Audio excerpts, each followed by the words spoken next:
السلام علی سید الانبیاء والمرسلین اما بعد فاعوذ باللہ السمیع العلیم من الشیطان الرجیم بسم اللہ الرحمن الرحیم الصلاۃ والسلام علیک یا رسول اللہ وعلی آلک واصحابک سیدی یا حبیب اللہ۔ صحیح بخاری شریف کتاب الایمان باب سوال جبریل، باب سوال جبریل النبی صلی اللہ علیہ وسلم عن الایمان والاسلام والاحسان وعلم الساعہ، یعنی حدیث جبریل والا باب۔ کل کے درس میں اس کا ترجمہ بیان کیا گیا تھا۔ کسی بھی حدیث کے متن کو پوری طرح سمجھنے کے لیے ضروری ہے کہ وہ متن جتنی اسناد کے ساتھ مروی ہے ان تمام جہتوں کی اسناد سے، ان تمام اسناد کی جہتوں سے اس متن کو دیکھا جائے۔ بعض اوقات متن کا کچھ حصہ کسی ایک سند سے مروی متن میں موجود ہوتا ہے اور باقی اسناد سے مروی متن میں موجود نہیں ہوتا۔ تو جب آپ مختلف اسناد سے مروی متون پہ نظر ڈالیں گے تو پھر اس حدیث کے جو تمام پہلو ہیں اور اس کا جو اجمال اور تفصیل ہے اور راویوں کے جو حذف ہیں یا اختصار ہیں ان سے پوری طرح وہ آگاہی ہو جاتی ہے اور اطلاع مل جاتی ہے۔ تو یہ حدیث جبریل بھی کئی کتب میں کئی اسناد سے اختصار اور تفصیل کے ساتھ مروی ہے۔ تو اس کے بعد ترک میں کچھ زائد باتیں ہیں جو اس متن کے اندر موجود نہیں ہیں۔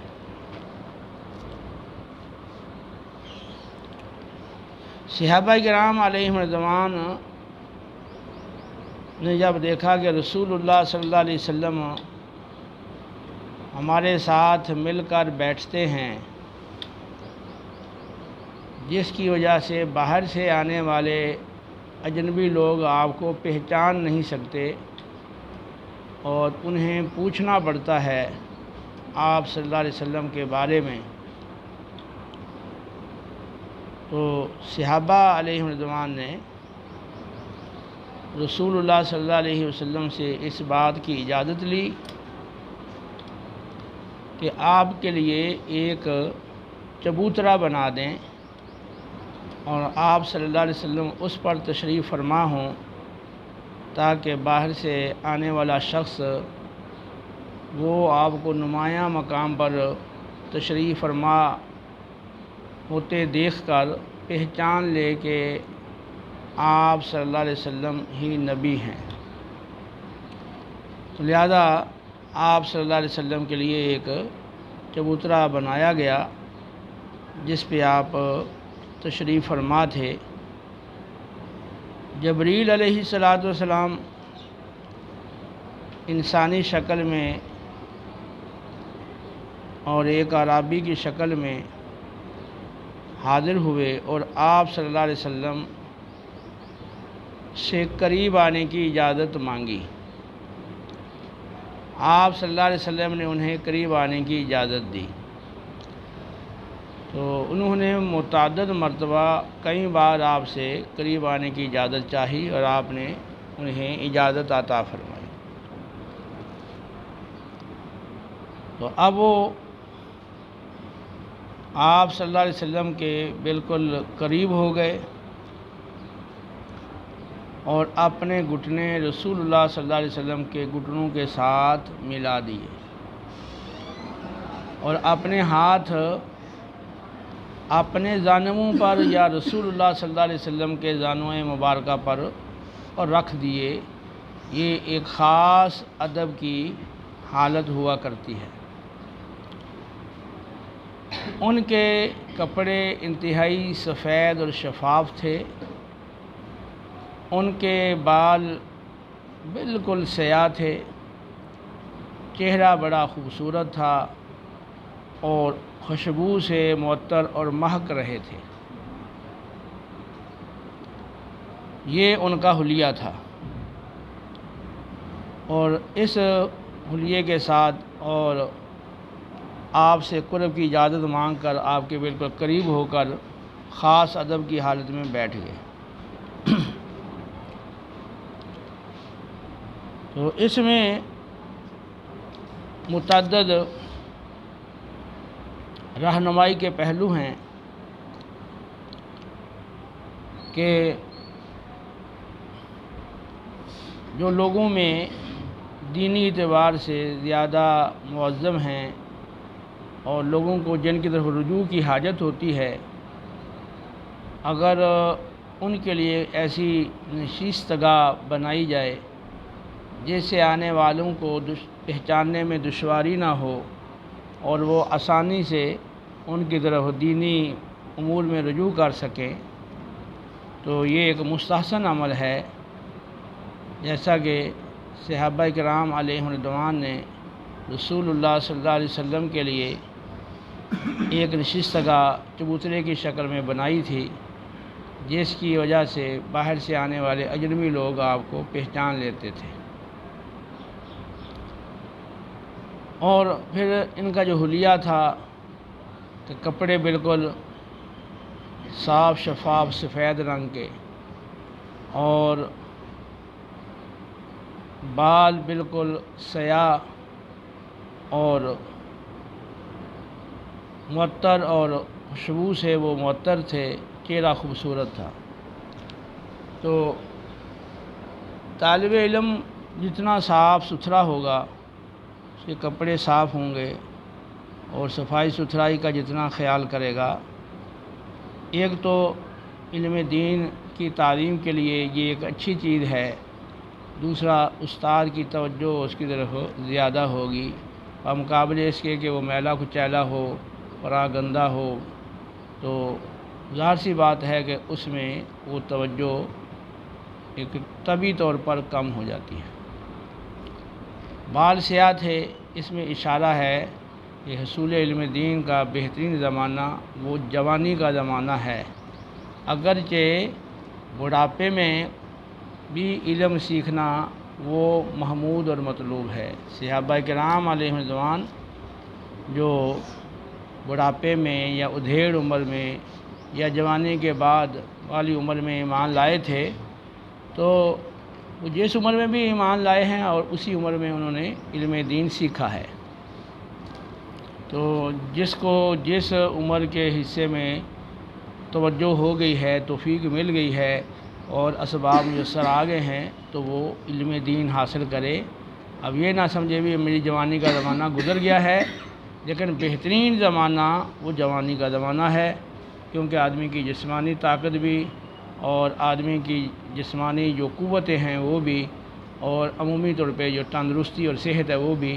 یہ چیزیں جوانی کے اندر وہ بہتر ہوتی ہیں۔ اس لیے اس کے لیے جوانی میں علم حاصل کرنا وہ زیادہ وہ فائدہ مند ہوتا ہے،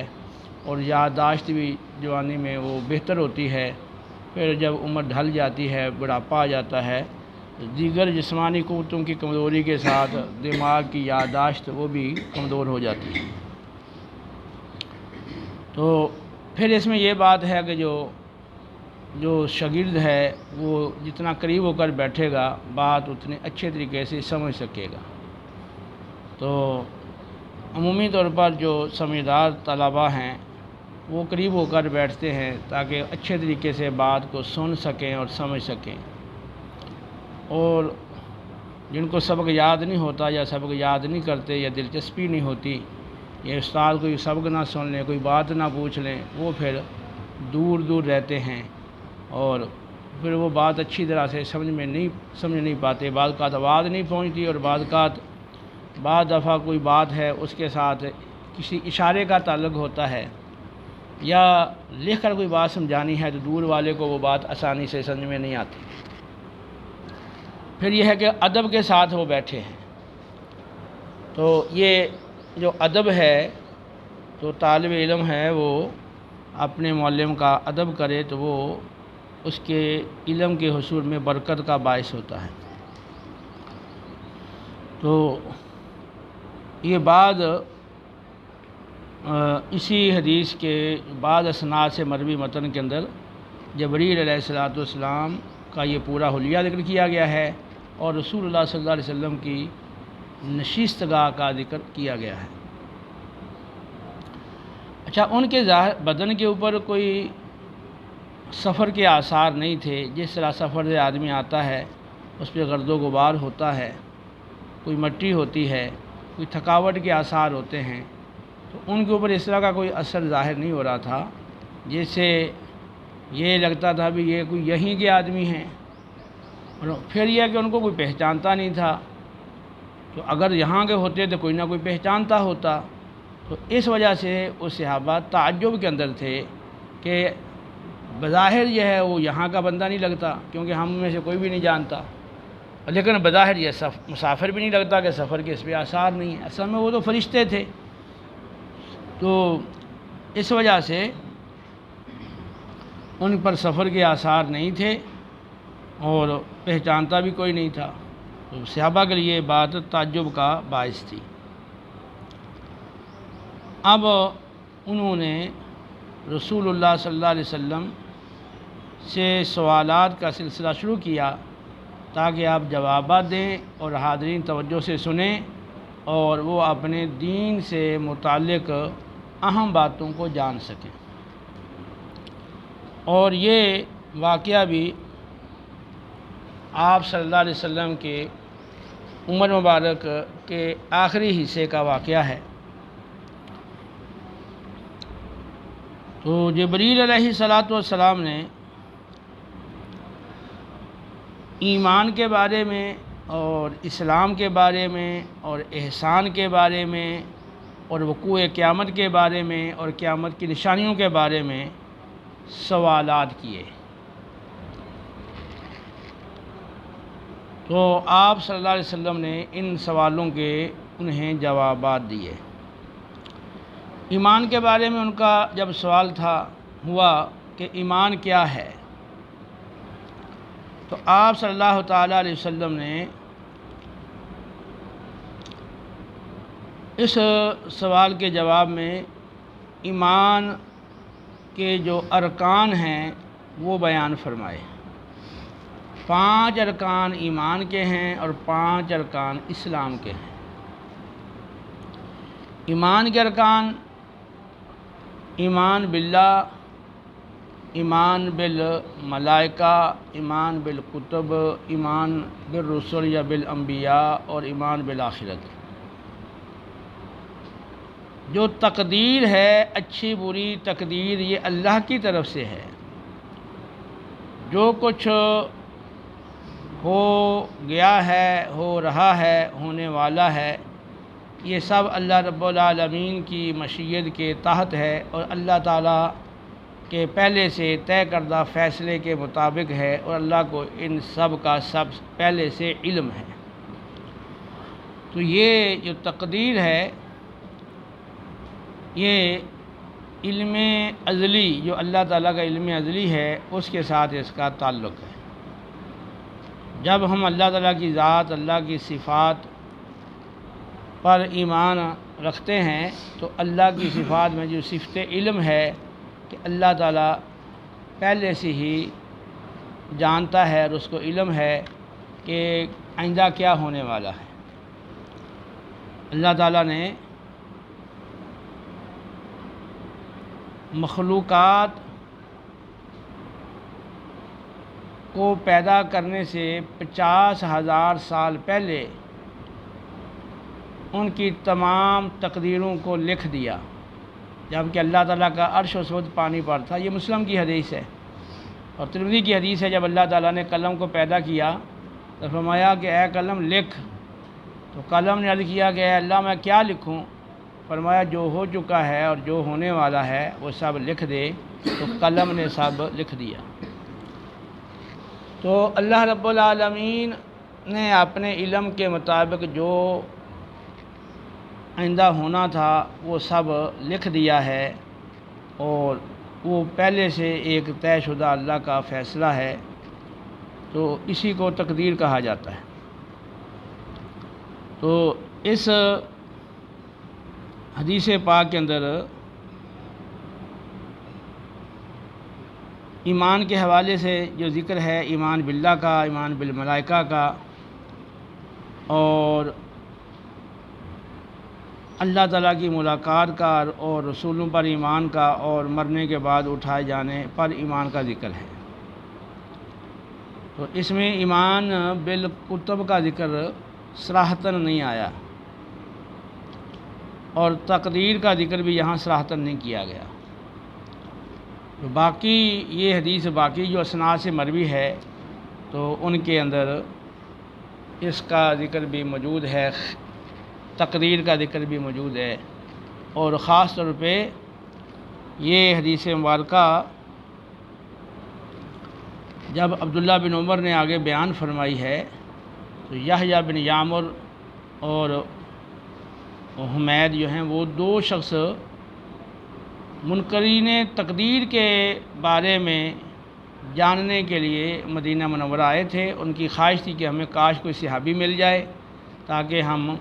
تقدیر کے منکرین کے بارے میں اس کے بارے میں ہم کچھ ان سے پوچھ سکیں۔ تو عبداللہ بن عمر رضی اللہ تعالیٰ عنہ مسجد سے نکل رہے تھے تو ان کی ملاقات ہو گئی۔ تو یحییٰ بن یعمر کہتے ہیں کہ میں نے سمجھا کہ میرا جو ساتھی ہے وہ مجھے بات کرنے کا موقع دے گا، اور وہ اپنا باری ہے وہ میرے سپرد کرے گا۔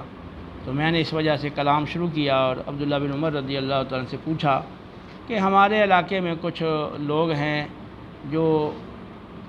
کلمہ گو ہیں اور وہ کتاب اللہ کو پڑھتے ہیں اور وہ بڑی تحقیق اور غور و فکر کرتے ہیں، لیکن وہ تقدیر کے منکر ہیں، تو ان کے بارے میں آپ کی کیا رائے ہے؟ تو عبداللہ بن عمر رضی اللہ تعالی عنہ نے فرمایا کہ جب تم ان کے پاس لوٹ کر جاؤ تو انہیں یہ کہہ دینا کہ عبداللہ بن عمر تم سے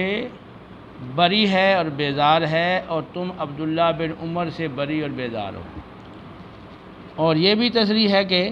جب تک تقدیر پر ایمان نہیں لائیں گے جنت میں داخلہ نہیں ہوگا۔ تو عبداللہ بن عمر رضی اللہ تعالیٰ عنہ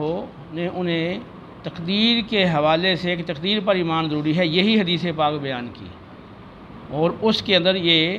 ایمان کیا ہے اس کے ساتھ یہ تقدیر کا بھی ذکر ہے کہ اللہ پر ایمان لانا اور فرشتوں پر ایمان لانا، کتابوں پر ایمان لانا، رسولوں پر ایمان لانا، اچھی بری ہر تقدیر اللہ کی طرف سے ہے اس پر ایمان لانا۔ تو ایمان وہ اسلام کے بنیادی عقائد کا نام ہے، بنیادی عقائد، ٹھیک ہے، توحید و رسالت، آخرت اور ملائکہ اور کتب۔ تو آگے پھر ہر ایک پر ایمان کی وضاحت ہے کہ اللہ پر ایمان لانے کا کیا مطلب ہے کہ تم اللہ تعالیٰ کی ذات، صفات، افعال، احکام، اسماء پر ایمان لاؤ، اور اللہ تعالیٰ ہر نقص اور عیب سے پاک ہے، اور اللہ تعالیٰ اپنی شایان شان تمام خوبیوں سے، تمام صفات حسنہ اور اوصاف کمالیہ سے متصف ہے، اور اللہ تعالیٰ تمام جہانوں کا رب ہے، وہ اکیلا ہی تمام کو پیدا کرنے والا، اور پیدا کرنے کے بعد ان کی بقا کے لیے جتنی ضروری اور مناسب چیزیں ہیں مہیا فرما کر ان کو آہستہ آہستہ نشو و نما دینے والا اور ان کو آہستہ آہستہ کمال تک پہنچانے والا ہے۔ وہ تمام کا خالق ہے، وہ تمام کا مالک ہے، وہ تمام کا رب ہے، اور تمام نعمتیں دینے والا وہی ہے۔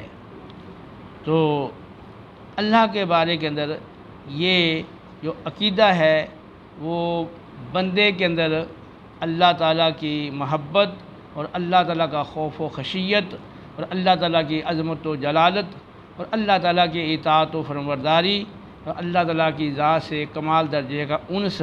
وہ پیدا ہوتا ہے اور پیدا کر دیتا ہے، یہ عقیدہ بندے کے اندر۔ تو اللہ پر ایمان ہے، اللہ کی کتابوں پر ایمان ہے کہ یہ اللہ کا کلام ہے اور اس کے سارے مضامین سچے ہیں، سارے واقعات سچے ہیں، سارے احکام سچے ہیں، اور یہ میری ہدایت کے لیے آیا ہے، میرے نبی کے ذریعے سے ہم تک پہنچا ہے، مجھے ان کے مطابق اپنی زندگی گزارنی ہے، اس کے احکام پہ عمل کرنا ہے۔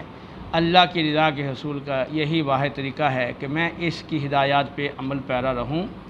اور اللہ نے یہ ہدایات اپنے بندوں تک پہنچانے کے لیے ہی انبیاء علیہ السلام کو مبعوث کیا اور بعثت کا سلسلہ شروع فرمایا، اور یہ کتاب یہ تمام کتابوں سے عظیم کتاب ہے۔ جیسے اللہ کی فضیلت ساری مخلوق پر ہے، اللہ کے کلام کی فضیلت بھی سارے کلاموں پر ہے۔ تو یوں کتاب اللہ پر ایمان، فرشتے اللہ کی ایک نوری مخلوق ہیں اور وہ کھانے پینے سے بے نیاز ہیں، یعنی اللہ نے ان کو بناوٹ ایسی اور اس ساخت ان کی ایسی بنائی ہے کہ ان کو کھانے پینے کی حاجت نہیں ہے، اور ان کے اندر توالد اور تناسل کا سلسلہ نہیں ہوتا، اور وہ اللہ کے اطاعت گزار ہیں۔ یا فلونا ما یؤمرون، جو ملتا ہے حکم اللہ کی طرف سے وہی کرتے ہیں، اسے ہٹ کر ذرا بھی کوئی کام نہیں کرتے، اور اللہ کی اطاعت میں اللہ کی عبادت میں مصروف رہتے ہیں۔ ان کی مختلف ڈیوٹیاں لگائی گئی ہیں، کوئی روح قبض کرتا ہے، اور کوئی رزق پہنچانے پر مامور ہے، کوئی ہواؤں اور بادلوں پر مامور ہے، کچھ فرشتے جو ہیں وہ دوزخ پر مامور ہیں، اور وہ 19 فرشتے جن کے بارے میں کہا گیا کہ علیہ غلاد شداد، تو ایسے فرشتے جو بڑے سخت ہیں، کرخت ہیں، وہ ان جہنمیوں میں مقرر ہیں کہ ان کو مختلف قسم کے عذابات میں دیکھ کر ان پہ کوئی ترس یا رحم نہیں آتا۔ ایسا قرآن پاک کے اندر مختلف قسم کے فرشتوں کا ذکر ہے اور ان کی بعض ڈیوٹیوں کا بھی ذکر ہے۔ تو وحی پر لانے پر جناب جبریل علیہ السلام مقرر ہیں، ٹھیک ہے۔ تو یہ باقاعدہ اللہ کے مخلوق ہے اور یہ اللہ کے معزز بندے ہیں اور قابل تعظیم اور قابل تکریم، اور اسی طرح اللہ تعالیٰ کے نبیوں پر ایمان کہ وہ عظیم ہستی ہوا کرتے ہیں جن کو اللہ تعالیٰ اپنا پیغام بندوں تک پہنچانے کے لیے اپنے بندوں کی اصلاح اور تعلیم و تربیت کے لیے جن کو منتخب فرماتا ہے، اور وہ ایمان کے لحاظ سے، عمل کے لحاظ سے، اخلاقیات کے لحاظ سے اور معاملات کے لحاظ سے، لوگوں کے ساتھ تعلقات کے لحاظ سے وہ بہت بلند و بالا ہوتے ہیں، ان کا کردار بہت ہی اعلیٰ ہوتا ہے، اور وہ جو عام لوگوں کے اخلاقیات میں اور اعمال میں جو کمزوری ہوتی ہے وہ اس سے مبرہ ہیں۔ اللہ تعالیٰ نے ان کے سوچ، ان کی فکر اور ان کا عقیدہ، ان کی نیت، ان کا ارادہ اور ان کے اخلاقیات یہ سارے بہترین اور اعلیٰ بنائے ہیں۔ نبی کریم علیہ السلام کے بارے میں انک لعلی خلق عظیم فرمایا گیا ہے، وہ انتہائی درجہ معاف کرنے والے، درگزر کرنے والے، تحمل والے، برداشت والے اور حسن و خوبی کے ساتھ بات کرنے والے، اور اللہ کا پیغام پہنچانے کے لیے جو صلاحیتیں چاہیے، جو خوبیاں چاہیے، اللہ نے ساری ان کو عطا فرمائی ہوتی ہیں، اور علم کے اندر وہ خاص طور پہ ممتاز ہوتے ہیں، اور طرح طرح کے معجزات اللہ انہیں عطا کرتا ہے جس سے ان کی صداقت لوگوں پہ ظاہر ہوتی ہے۔ تو ان کا جو علم ہے وہ بھی لوگوں کے لیے ایک معجزے کی حیثیت رکھتا ہے، کیونکہ بہت ساری وہ غیبی امور سے متعلقہ وہ باتیں کہتے ہیں اور کچھ پیشین گوئیاں کرتے ہیں یا کچھ خبریں دیتے ہیں، تو ان کو لوگ ان کا اپنا تجربہ کر لیتے ہیں کہ یہ باتیں جو فرمائی ہیں برحق ہیں، تو اب جب یہ فرمایا تھا بھی یہ ہوگا، فلاں آئے گا، ایسا ہوگا، غلبہ پا لیں گے، فلاں مغلوب ہو جائے گا، یہ وغیرہ ذالک، یہ ہم نے اپنی آنکھوں سے مشاہدہ کر لیا کہ یہ بالکل برحق باتیں ہیں۔ تو اب یہ جو اللہ کے بارے میں اور جو قیامت کے بارے میں اور جنت دوزخ کے بارے میں جو چیزیں ہم نے نہیں دیکھیں اور جو جہاں تک ہماری عقل کی رسائی نہیں ہے، تو جب ان کی یہ باتیں سچی ہیں تو وہ بھی سچی ہوں گی۔ تو یوں انبیاء علیہ الصلاۃ والسلام کو اللہ تعالیٰ نے جو خوبیاں عطا کی ہیں، ان خوبیوں کے ساتھ ان پر ایمان لانا اور ان کو سچا جاننا، جو وہ تعلیمات لے کر آئے ہیں ان میں ان کو سچا جاننا، ان کی تعظیم، ان کی محبت اور ان کی اطاعت، ان کی فرمانبرداری، وہ ایمان کا ایک بھرپور تقاضا ہے۔ اور جو انبیاء ہیں وہ اپنی قوم کے اندر جو اعلیٰ قوم ہے اور اعلیٰ نسب والے، وہ اس کے اندر وہ بھیجے جاتے ہیں۔ تو یہ اس طرح سے جو ان کے متعلقات جو باتیں ہیں ان کے ساتھ انبیاء پر ایمان لانا۔ اسی طرح پھر آخرت پر ایمان ہے، آخرت میں جو موت کی سختیوں کے بارے میں، قبر کے عذاب کے بارے میں اور قیامت کے قائم ہونے اور قیامت کی ہولناکیوں کے بارے میں اور قیامت کی جو پورا منظر کشی احادیث اور قرآن میں کی گئی ہے، وہ اس کے ساتھ، اور پھر جو اللہ کی بارگاہ کی حاضری، حساب و کتاب، سوال و جواب، اور پھر جنت دوزخ، ان ساری باتوں کو ماننا، یہ ایمان بالآخرت میں داخل ہے۔ اور یہ چیز بندے کے اندر جو ہے نا وہ فکر پیدا کر دیتی ہے کہ اور بندہ وہ اپنی آخرت کو جب سامنے رکھتا ہے تو اس کو دنیا کی تکالیف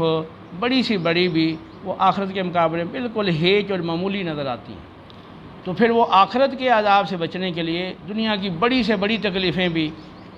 وہ برداشت کرنے کے لیے وہ تیار ہو جاتا ہے، اور وہ دنیا کی آزمائشوں سے پھر گھبراتا نہیں ہے۔ جب صحابہ کرام کو لوگوں نے کہا کہ بھی تمہارے لیے تو بڑے بڑے لشکر کفار نے تیار کر لیے ہیں، تو تم اپنی جان کی فکر کرو اور ڈرو، تو کیا ہوا تھا؟ ان کا ایمان اور بڑھ گیا تھا، اور وہ کہنے لگے کہ اللہ ہمیں کافی ہے اور وہ بہت اچھا کارساز ہے۔ ٹھیک ہے، اور یہ سورہ آل عمران کے اندر فرمایا، پیچھے گزر گیا، اور اسی طرح سورہ احزاب کے اندر ہے کہ جب وہ لشکر آ گئے، انہوں نے گھیراؤ کر لیا، تو اب وہ بجائے ڈرنے کے کہنے لگے یہ تو وہی بات ہے جو اللہ اور اس کے رسول نے ہمیں پہلے سے بتا دی تھی، اور یہ تو اللہ رسول نے بالکل سچ فرمایا تھا۔ تو ان کا ایمان اور بڑھ گیا۔ تو آخرت پر اگر صحیح ایمان ہو تو پھر آدمی کے اندر خوف، خشیت، تقوی، یہ چیزیں بھی جتنا وہ آخرت پر مضبوط ایمان ہوگا، یہ چیزیں بھی اسی قدر بندے کے اندر آ جاتی ہیں، اور بندہ پھر اتنے زیادہ وہ فرمانبردار اور اطاعت گزار بن جاتا ہے۔ تو یہ ایمان کی کچھ میں نے تھوڑی سی وضاحت کی ہے، اور اس کے ساتھ جو ہے نا وہ اچھی بری تقدیر وہ اللہ کی طرف سے ہے۔ تو اس کے بارے میں یہ خاص ہمیں تعلیم دی گئی ہے قرآن کے اندر، قُل لَن يُصِيبَنَا إِلَّا مَا كَتَبَ اللَّهُ لَنَا هُوَ مَوْلَانَا وَعَلَى اللَّهِ فَلْيَتَوَكَّلِ الْمُؤْمِنُونَ۔ اے حبیب ان کو بتا دو کہ ہرگز ہمیں کوئی مصیبت نہیں آ سکتی سوائے اس کے جو اللہ نے ہمارے حق میں لکھ رکھی ہے، لکھ دی ہے، اور وہی ہمارا مولا اور ہمارا سچا معاون و مددگار ہے، اسی پر مومنین کو بھروسہ کرنا چاہیے۔ ما اصاب من مصیبت الا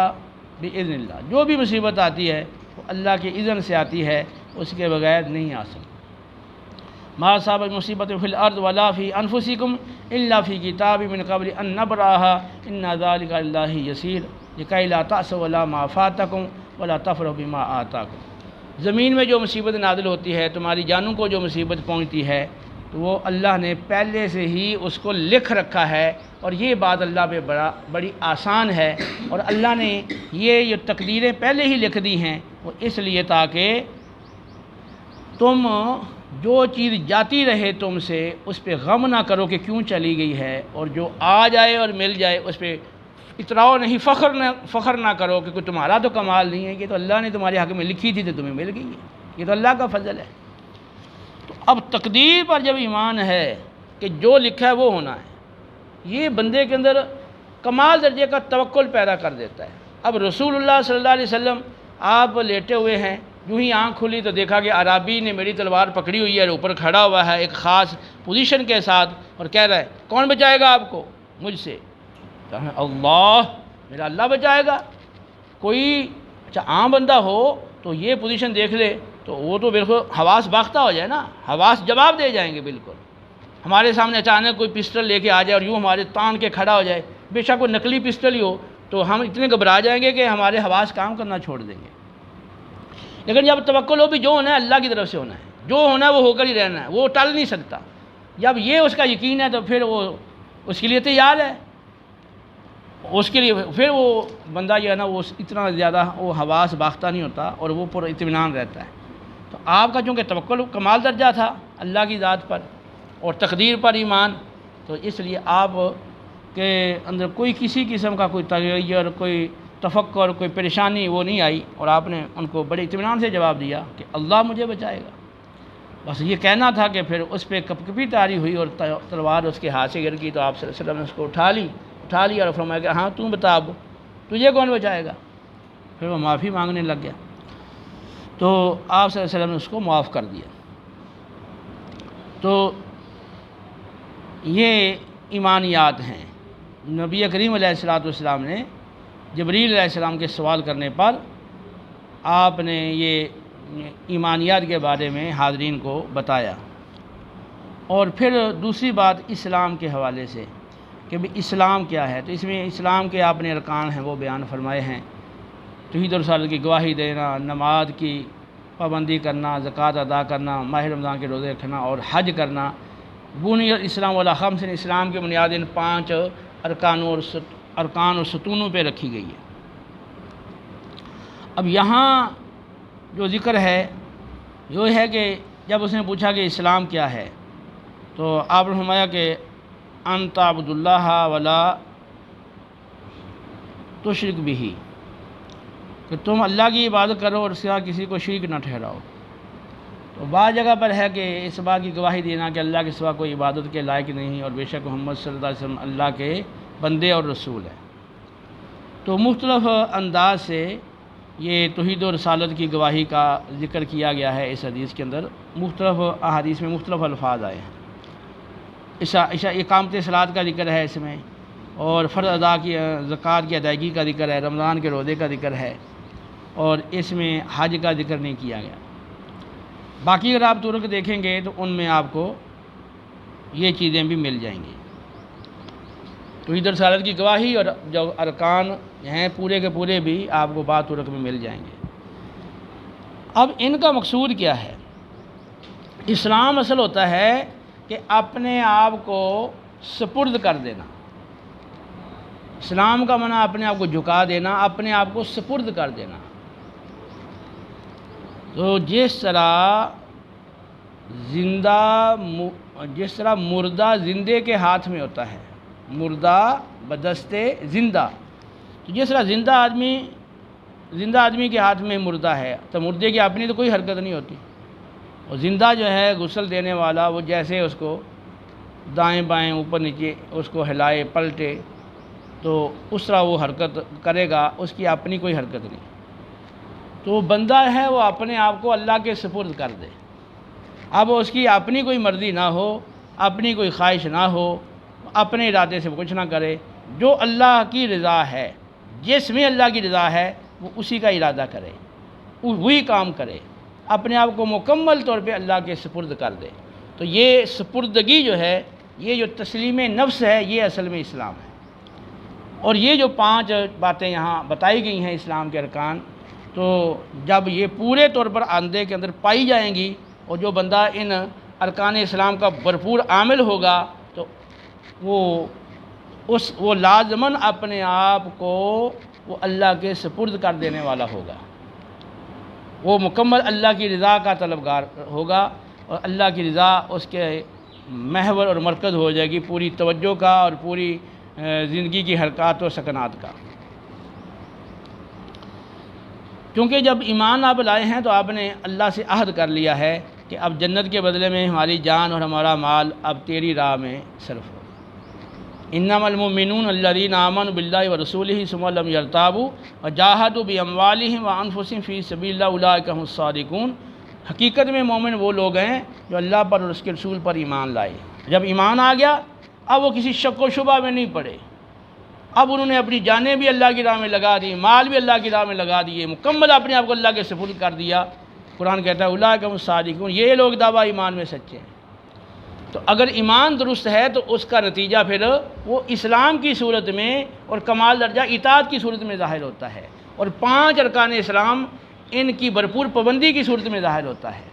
اور اگر ایمان دل میں سچا موجود ہے تو پھر نتیجہ جو ہے وہ اپنی اللہ کی بارگاہ میں اپنے آپ کو سپرد کرنے کی صورت میں وہ ظاہر ہوتا ہے۔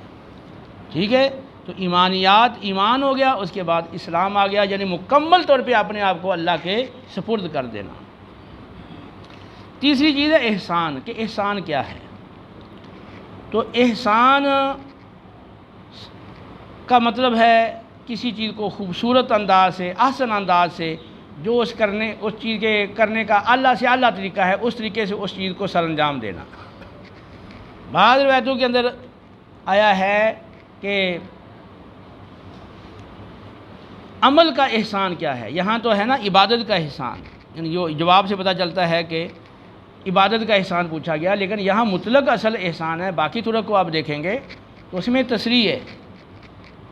کہ عمل کی جو خوبصورتی ہے وہ کیا ہے۔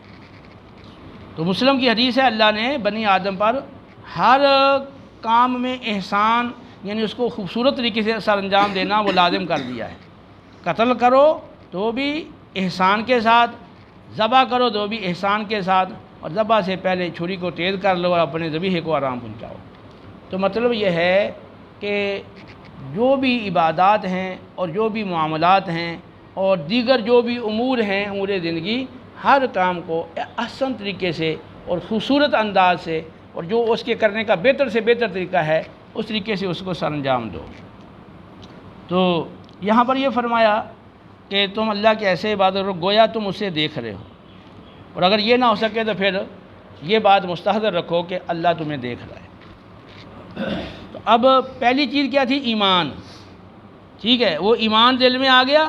اس کے بعد کیا آ گئی؟ سپردگی، اپنے آپ کو اللہ کے سپرد کر دینا۔ اب تیسری چیز آ گئی کہ ہر وقت ذہن میں یہ بات حاضر رہے کہ میں اللہ کے سامنے ہوں اور میں اللہ کو دیکھ رہا ہوں، یا اللہ مجھے دیکھ رہا ہے۔ یہ تصور اس کے خلوت میں، جلوت میں، دن ہو، رات ہو، صبح ہو، شام ہو، سفر ہو، حضر ہو، ہر وقت یہ تصور قائم رہے، یہ تصور ذہن میں حاضر رہے۔ تو لازمی نتیجہ اس کا کیا ہوگا کہ اس کی خوف، اس کی خشیت، اس کی اللہ کو راضی کرنے کی جو فکر ہے، اور اللہ کے احکام پہ عمل کرنا، اور اس احکام کو، اللہ کے جو احکام ہیں ان کو بہترین طریقے سے اور پوری لہیت اور پورے خلوص سے، اور اس کو سنت کی موافقت کے ساتھ ادا کرنا، یہ چیز اس کے اندر کمال درجہ پیدا ہو جائے گی۔ ٹھیک ہے، تو یہ تین چیزیں آ گئیں، ایک ایمان، اسلام، اور یہ اس تصور کا استحضار۔ ٹھیک ہے، جب یہ تین چیزیں آ جائیں گی تو بندہ کمال درجے کا اللہ کا وہ محبوب بندہ اور صاحب تقوی بندہ بنے گا۔ انا اکرمکم عند اللہ اتقاکم،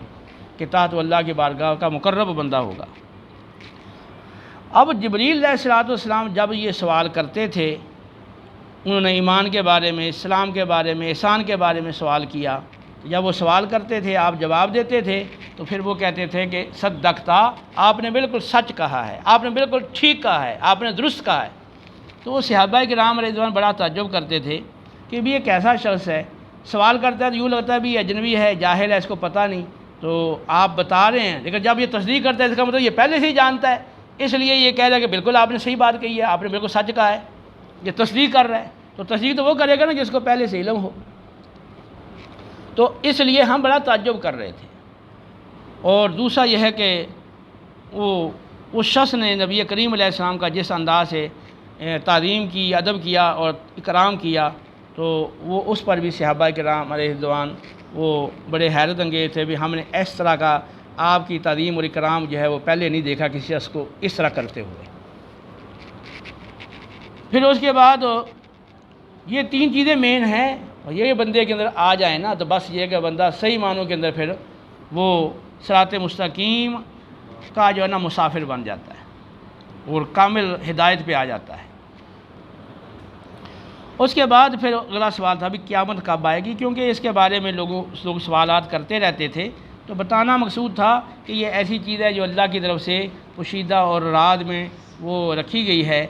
تو اب قرآن میں تو موجود ہے کہ قیامت اچانک آئے گی، بغتتاً اچانک آئے گی، تو اگر پتہ چل جائے بھی وہ فلاں سن کو آنی ہے تو پھر تو پتہ ہو گیا بھی اب تو اتنا ٹائم رہ گیا ہے، اب اتنا ٹائم رہ گیا ہے، ابھی اتنا عرصہ باقی ہے، تو پھر اچانک کیسے اس کا ظہور ہوگا؟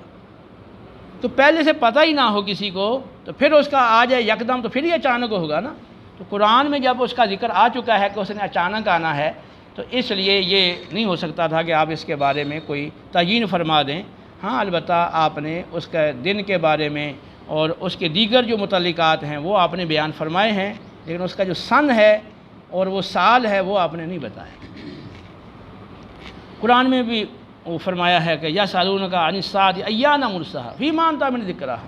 آپ سے پوچھتے ہیں یہ لوگ قیامت کب آئے گی، تو آپ کو اس سے بیان کرنے کا آپ سے کوئی تعلق نہیں ہے، کیونکہ آپ تو آئے ہیں اللہ کا پیغام پہنچانے کے لیے، آپ تو آئے ہیں انہیں ڈرانے کے لیے، انہیں سمجھانے کے لیے، انہیں ہدایت دینے کے لیے۔ آپ کا جو کام ہے دعوت کا، بس آپ وہ کام کریں، یہ آپ کا کام ہی نہیں ہے۔ جو آپ سے یہ پوچھ رہے ہیں تو میرا تو یہ منصب نہیں ہے کہ میں تمہیں یہ بتاؤں بھی قیامت کب آنی ہے، میرا جو اصل منصب ہے میں اس کے مطابق کام کر رہا ہوں۔ تو یہ متعدد جگہوں پر یہ آیا گیا، تو وہاں پہ اس کی پھر تصریح بھی آ گئی کہ اے حبیب آپ کا اسے کوئی تعلق نہیں ہے، یعنی یہ ان کا مطالبہ پورا کرنا، آپ جو ہم نے آپ کو منصب دیا ہے اور جو ہدایات دی ہیں اور جو دعوت کا کام سونپا ہے، آپ یہ کام جاری و ساری رکھیں اور ان باتوں کو چھوڑ دیں۔